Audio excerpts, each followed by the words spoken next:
Just about 8 years ago, they announced that they were doing a Cheers live on stage. This was going to be a stage play reenacting scenes from Cheers. They had some pretty impressive actors. They opened it out in Boston. They moved it to Chicago, and then it was canceled. There it is. TV's number one comedy. We just saw Cheers live on stage. Oh my god, we laughed the whole time. Afternoon, everybody! It was like watching the show for real. I was like, it's Carla, it's Sam, it's Diane. They're actually right here in this room, and I was so impressed. It's really difficult to do something like this, to try to recreate something that was a television show or movie, and I think they did a wonderful job with it. Even people who didn't watch the show, they look right. Well done. No matter how old you are, you will love this show. Sam. I mean, young, old, it was for. I know, I can't wait to go to work and tell everybody about it. I don't think you have to have been a fan of the show, like the TV show, to love this. All right, so that's Harry the Hat. We'll talk about him. Everyone was laughing and having a great time. It was so awesome. If you don't really have a lot of experience with the original television show, this totally stands on its own. And so I really think that people who are theater goers, people who are fans of the TV show, come on out and see it. You wanna go where everybody knows your name. It's okay, you don't have to do that. And they're always glad you came. They got the Diane wardrobe perfect. CheersLiveOnStage.com is no more. So let's dig into the story here. This is from Boston.com. It says it perfectly transports the audience to where everybody knows your name. This is from September 2016. The show had opened in September in Boston, then moved over into Chicago, and it did end early, and we'll get into all that. So the voice of the actor playing Cliff Clavin comes across the PA, tells the crowd, please turn your phones, we're playing from flash photography. Says other stage adaptations of movies and TV shows make big changes, especially when the adaptation is musical. You know, it's interesting, like we now are in a world where, you know, the Legally Blonde, the musical, Mrs. Doubtfire, the musical, and it seems odd. Like it's like, oh, well, Broadway is this esteemed place. But when I was a kid, the big Broadway show was Annie, which was based on a comic strip. So the idea of, and even, I mean, if you look, Phantom of the Opera or whatever, these are based on older works. So the idea of them taking a work from the past and reworking it is nothing new. It's just that now stuff from when I was a kid is the stuff that now they're taking and turning into these Broadway shows. All right, so here's the set. So take a good look at this. It's considerably smaller than the real set, but it says the bar is a beautiful replica. And then look at this here. During intermission, those who purchase VIP tickets can climb up on stage and order a drink from bartenders who aren't Sam or Coach. You can go on the stage and get pictures. That's pretty great. I have something over here. I always have this on the wall here. This is a picture of me on the Cheers set. This is the actual Cheers set. I'm holding, I think, a Coors Light. No, a Miller Lite. I'm holding a Miller Lite. I have a number of pictures from the Cheers set. I was out in Hollywood at one point in time. They had the Hollywood Entertainment Museum. It's gone now. I think Madame Tussauds is there, but it was right near Grauman's Chinese, and in it they had the actual Cheers set. Originally, they tried to donate it to the Smithsonian. The Smithsonian said they didn't want it. It was too big. They were like, oh, we'd take Norm's Barstool or whatever, but they wanted to sell the whole thing as one piece. So they sold it to them. I know they recently resold it, so I don't know where it is now. But at this point in time, you could go there for Monday Night Football.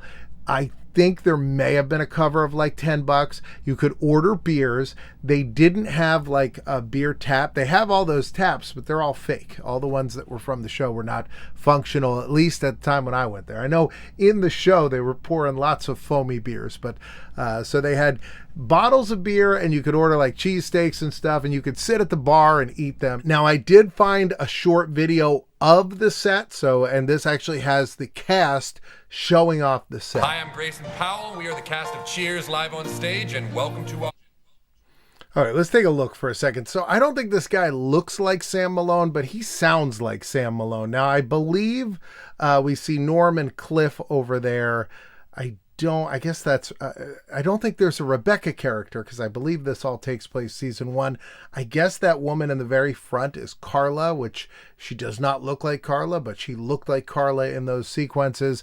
And I know the gentleman that's next to Sam there is a guy who's playing Coach, who was a much older actor, I believe, than this actor. Is a youthful guy, but he plays this older character. When they took the curtain up on the set, they played the theme song. I mean, we stood, clapped, and cried. It looks fantastic. It was like that single tear that drops down as you watch something. We loved it. Beautiful bar right here. We have our patrons sitting over this away. My favorite part of the set has to be this picture of this man boxing and fighting stance. Because every time I look at him, I get that Carla fight in me. And I think that this is probably Carla's fighting stance too. I love this Wurlitzer. I don't know if Diane actually gets to play with it too much in the course of the show, but I'm sure she'd listen to some kind of classical music on it if she did, but it's pretty awesome. Back here is for, you let me, it's not a customer area. All right, let me just say, this guy is doing a great Sam Malone. I'm taking back my criticism of him. I think he's maybe too young. I don't know. He may be too thin, like it just physically doesn't look exactly right, but he's doing such a good job. I take back any criticism. Come on, I'll get you all set up. Working behind the bar, we get to deal with the cash register, you see. And so it's real working. Characters buy drinks from a real working tap. So I get to play with the tap and serve beer, and also patrons get to purchase the beer as well. One of my favorite things about the set is the view from Norm's stool. Okay, so this is Paul Vogt, V-O-G-T. I don't think it's Voight, because it's just Vought. Yeah, here he is. Best known for Mad TV. He's got a twin brother. Yeah, McKeenan and Kel. Mad TV, Good Boy. I don't know who Gator Guard was in Lilo and Stitch 2, but later Lilo and Stitch 2 is fantastic. I don't know what the Big Gay Sketch Show is. I can see everything from here, and the stool turns so I can see everything back here too. Hey, Norm. What the? Good to see you. My favorite part of the bar has got to be the office, because this is where all the magic happens. You know, the business of running a bar. I gotta take it back. I even think he looks like Sam Malone now. One of the things I remember most about the series, that when the first day I walked on the set, was Buzz Roddy. Here he is. All right, getting some cookies here. All right, so he always has the mustache. So he's frequent in. He's been on TV. Welcome to Chippendales on Hulu. Here's his I'm cashing my check at a sizzle bank. reel. I can wait till Monday. Why wait? I'm patient. Everybody calls him Mr. Chippendale. Hello, Nick. Welcome. Thanks for having me, Gene. Wait. I think, Nick, this is a phenomenon. You know what? Why don't Was we it ask Gene America? What do Shalit you on the think, Chippendale America? show? I think we're going to get a lot of letters about this one. You're sure she fell? Her husband didn't give her a shove or anything like that? I like Buzz Roddy. I think this is a good cast. This is a square house. Please report any unfairness to the proprietor. Right. So that sign really is on the set of Cheers. The detail and attention paid to everything. It's just fantastic. It's so fun to play with. We couldn't be happier. And it was like, I mean, it's a good looking set, a lot smaller. So the Cheers Live on Stage YouTube channel is clearly a dead channel. They've got 39 subscribers, 4 videos, all of them posted about 8 years ago. It says 7 years ago, but it's 7 years and 11 months. All right, let's take a look at some of these. So here is the curtain call in Boston.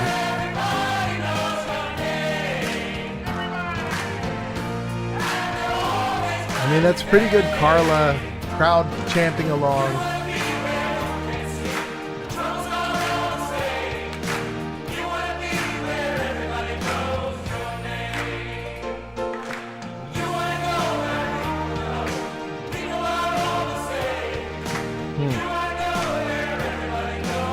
This has no comments, so let's...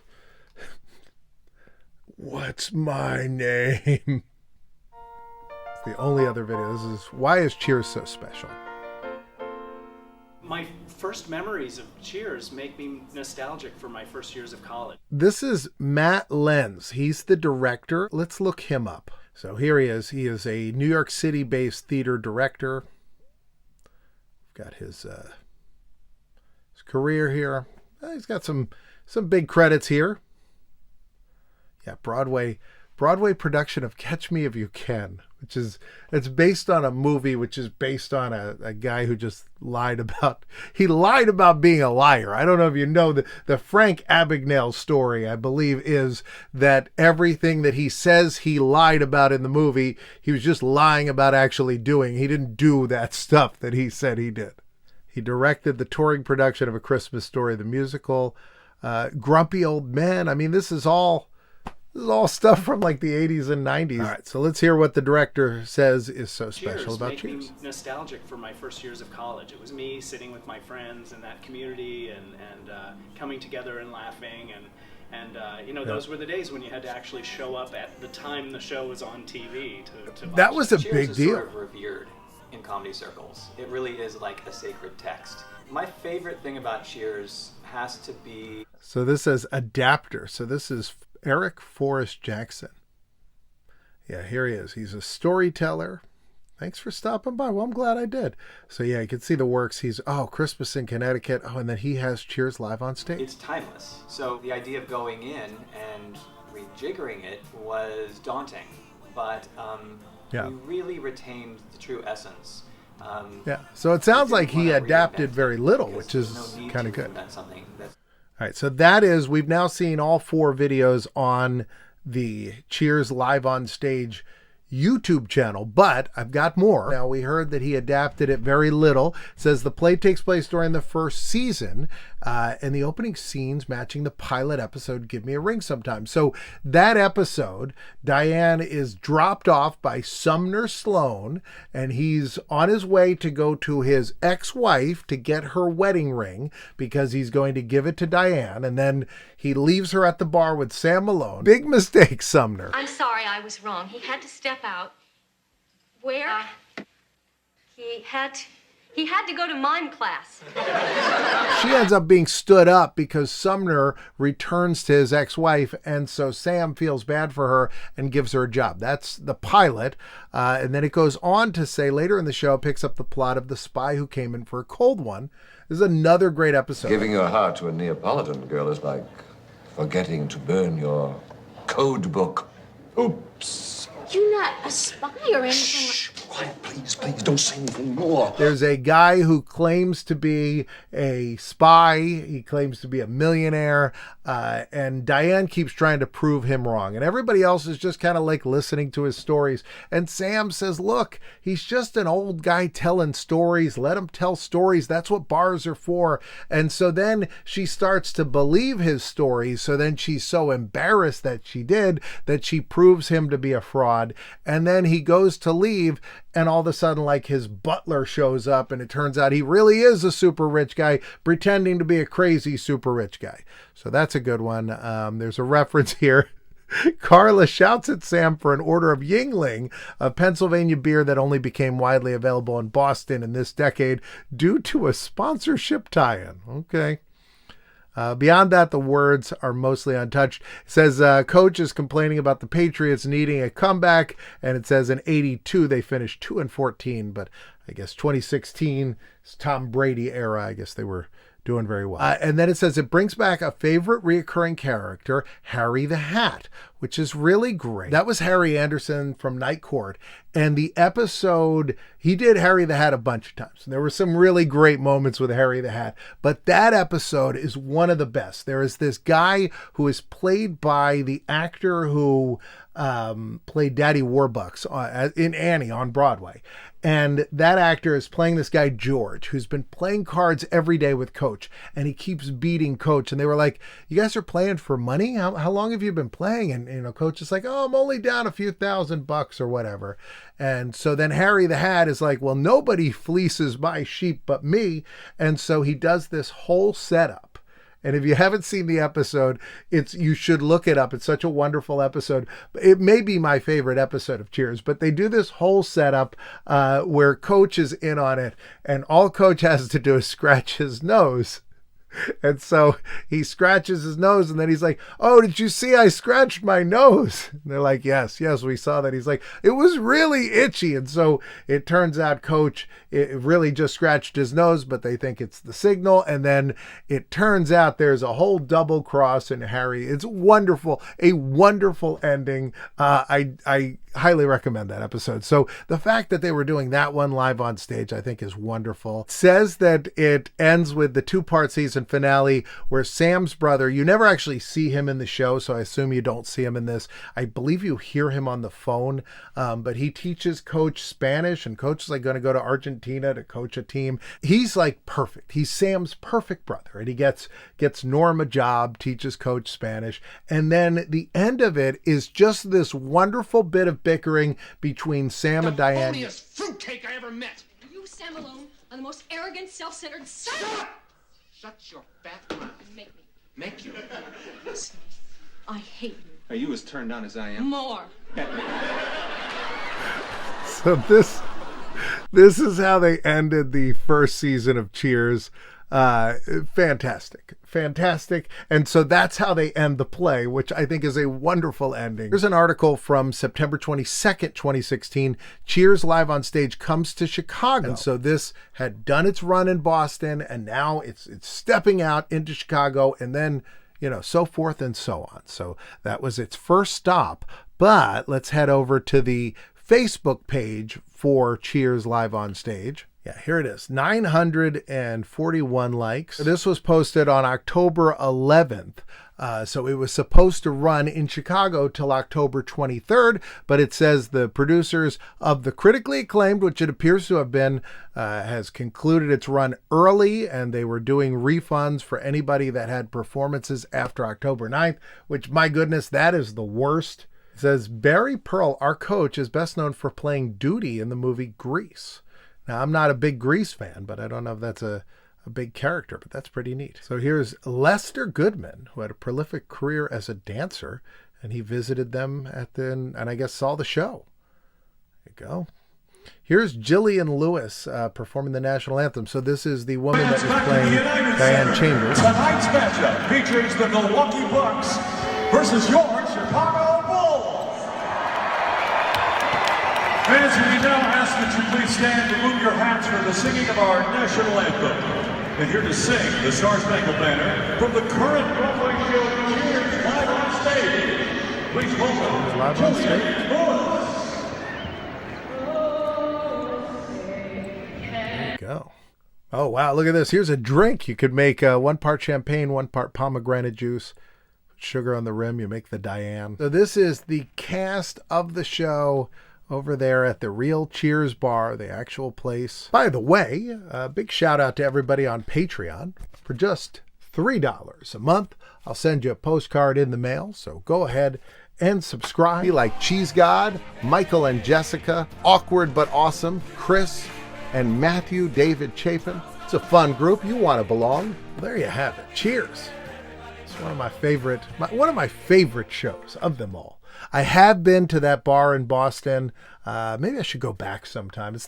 Boston's not terribly far from here, so I could go over there, shoot some video, let you guys see what it looks like today. Well, I'm glad we got to learn a little bit about this. By the way, if you're looking for something else to watch, if you like classic TV, I'm going to put a video I did about the history of Mr. Ed, who started out as kind of a dirty character in an adult magazine in a series of humorous, short stories. So you can learn about Mr. Ed. Otherwise, YouTube says this is what is best for you. And you can check out the main channel. If you came here first, go to the main channel. Otherwise, I'm glad you're here. I'll see you next time.